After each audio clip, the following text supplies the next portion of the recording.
Clifton here, and today we're going to be talking about what else, the feral nerf buff thing going on. Hopefully I'll get some clarity so you don't have to watch every single one of the videos I made in the last couple days. You can just watch this one and get a full understanding of what's going on. So let's start at the beginning. About a week ago, we were given a buff. It gave Feral Fairy Fire a 100% chance to proc Omen of Clarity. On top of that, they also removed gift weaving, or the ability to get an Omen of Clarity proc from spamming Gift of the Wild on your raid. This was used for pre-pull and for something called gift weaving, where you did this in between fights.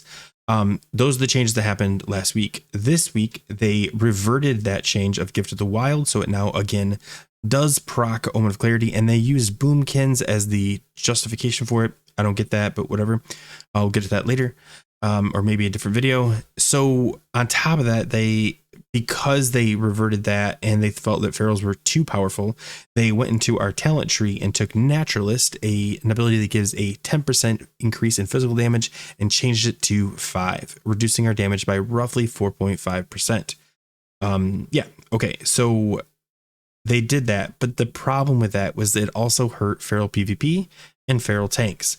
Feral tanks rely on damage to do threat, so to counter the feral tank, they increased the threat multiplier slightly to balance it back out. So I guess that's good. But the feral PvP problem was not solved when I went to bed. I woke up later and they posted this other one, and we'll get to that. So while I was laying down, they then reverted the Naturalist change. So as you can see, I'm live right now. It was 5%. It is back to 10%. However, the feral threat increase was kept in place. So that's interesting. And they left gift weaving back in.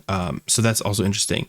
At the end of the day, gift weaving is actually a very minor buff to AoE. Could argue you might be able to see it in single target PvE, but I don't know. It's still too early, but it's still not a nerf, so it's likely going to be seen as a buff. And that is where they stopped. They stopped making changes. They said, we're done. In fact, I think in the post, the quote was, "We have no further changes planned for feral at this point." I have no confidence in that statement, but luckily they posted another blue post, and I'm going to be reading that today. That is the main focus. So again, ferals have been buffed. They were nerfed, and then they were over buffed again. We're referring to this as the great nerf or buff weaving. I like buff weaving. It sounds better. So Blizzard has decided to lean heavily into the weaving and do it to our buffs as well. That's the way to look at it. But let's talk about the blue post. Oh, by the way, that didn't come from me. It came from Airness, who said he quoted it from, I think, Go or Table Slam. So yeah, buff weaving, it's going to be a thing. Tell your friends. Okay, so now let's talk about what I really want to talk about, which is this post right here. I will be reading this in its entirety. I apologize if that's boring, but there is a lot in here that's kind of just jam-packed. Like if I was writing news articles, there's at least 3 news articles in here. Okay, so let's just get this thing going. Let me move it to my main screen so I don't have to look up. Okay. Greetings. I think it's fair to ask for some clarification on these adjustments, and we think this whole situation deserves a bit of a post-mortem as well, so I'll bite, pun, and do my best to provide as much insight as I can here. I don't know how satisfying this will be, but I'll do my best. I want to pause. If you don't know what a post-mortem is, essentially after something big has happened in programming or a lot of different scenarios, a lot of companies like to stop and look back and see, hey, how did I do? How did we do? How can we do better? What can we change going forward? It's very common in programming. You also see it in politics. Usually the losing side has a post-mortem. Anyway, it's a common term that people use in industry, in case you didn't know. Okay, so what happened?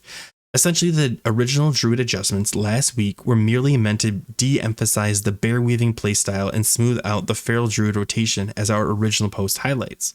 I'm not going to rehash all of that here, but the original logic was simply that bear weaving is unintuitive, has an impact on how your raid behaves, and is simply not something that would have been permitted to persist had it been widely used in original Wrath of the Lich King. I'm going to pause here.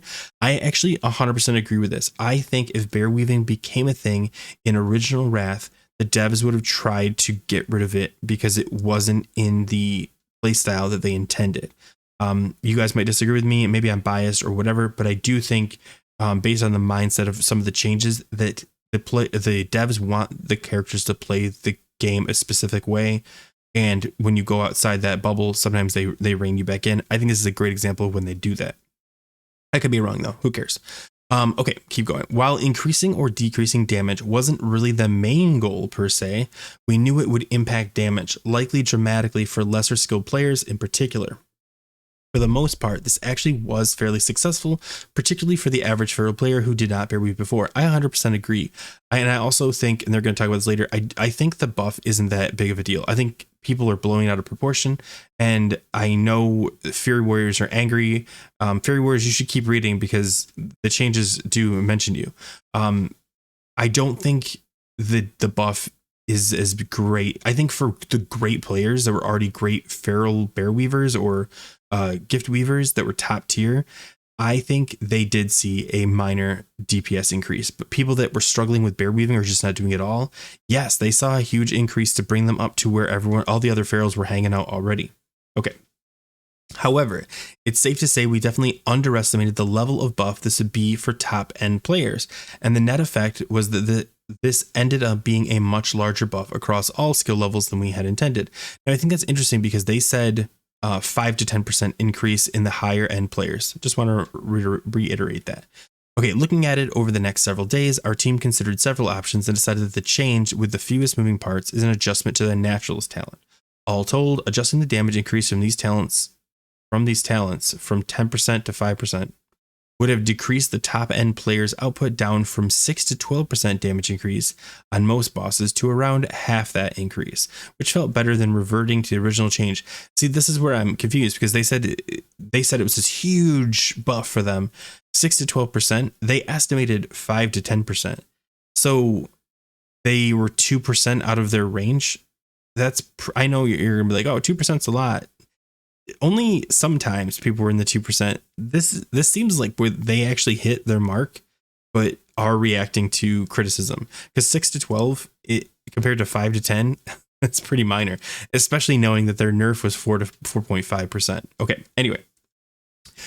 As many players quickly pointed out, however, this adjustment has much further reaching impact than just a PvE nerf, of course, particularly in PvP. Yeah, this of course runs directly counter to one of the goals we called out last week for our first set of changes, so we relatively quickly reverted the naturalist changes this evening, which leads us to where we are now.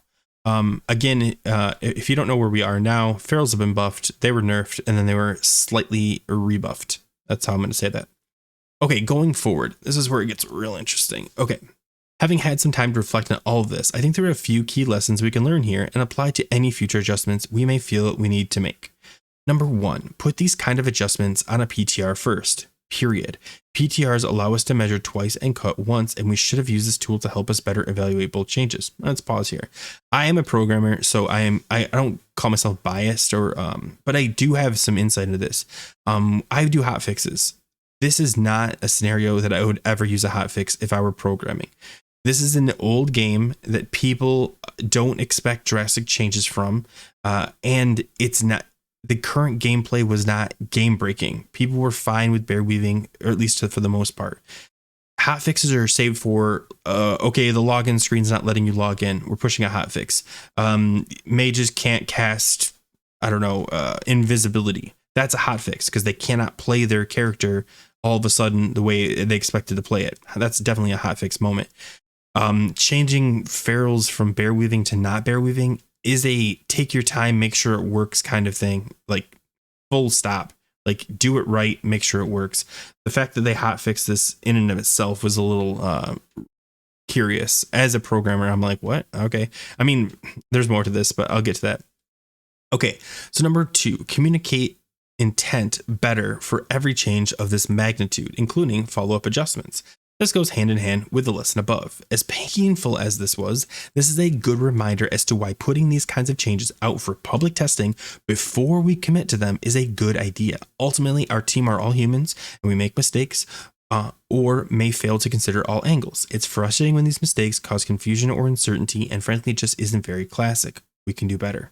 I'll start wrapping this up by saying that for now, we don't have any further adjustments planned for feral druids. All right, I'm going to pause here.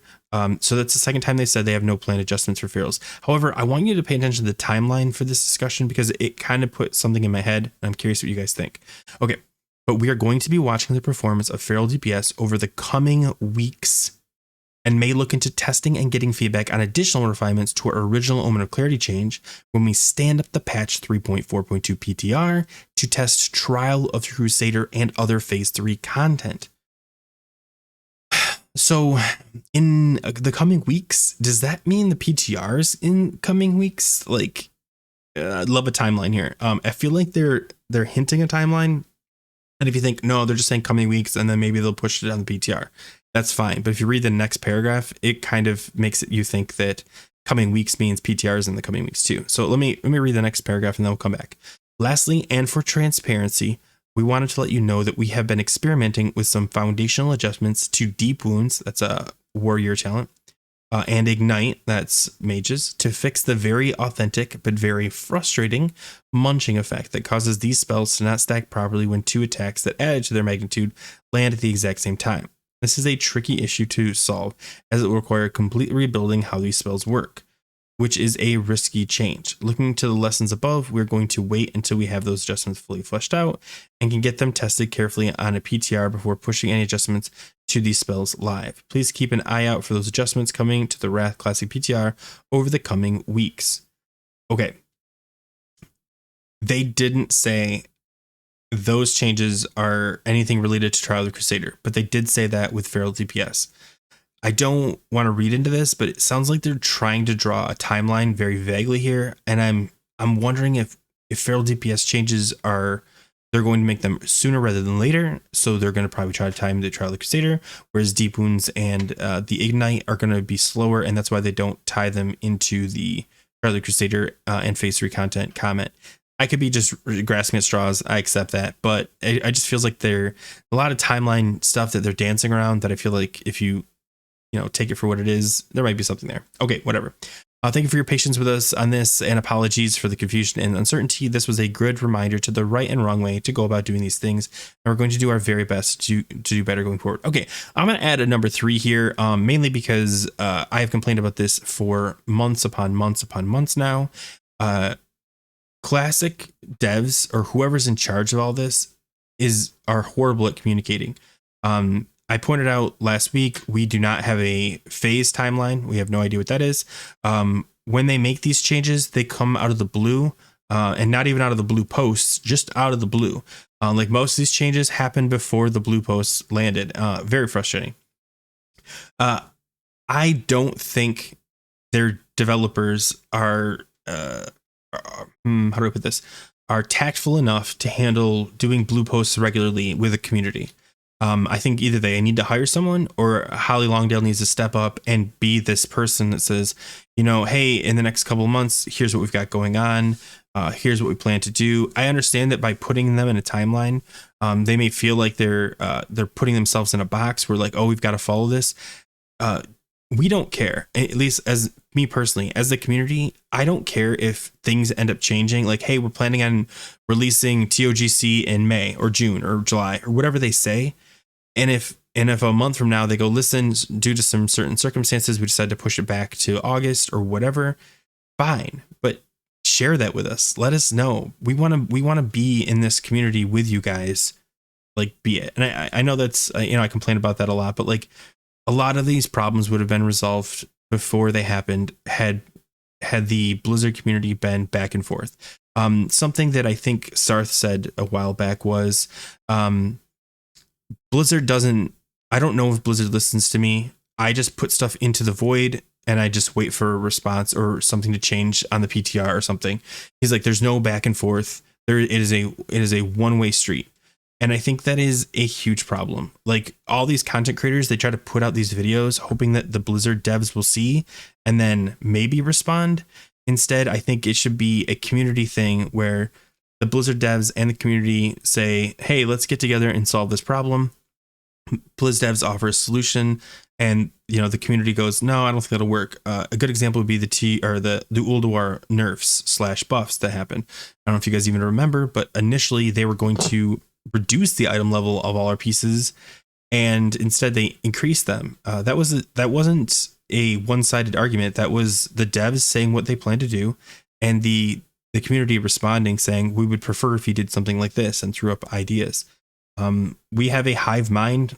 You should definitely be, I think that's the most powerful tool that Blizzard is just not using right now. Anyway, guys, I just want to get this out. Sorry for jamming in my own opinions, but I think it is important to, you know, add some flavor to this, just because I think there is some interesting stuff in there. Thanks for watching, guys. If you have any questions about feral changes, either comment or hop in my Discord. The link should be in the description, and you can come and ask either me or someone else that's hanging out, and we will give you basic information. We're very friendly. If you have a hard time in the regular Druid Discord, maybe you just don't feel comfortable, come to mine. It's a smaller community, and we're more willing to help if you need, or just put a comment and I'll try to respond. Thanks for watching, guys, and as always, take care.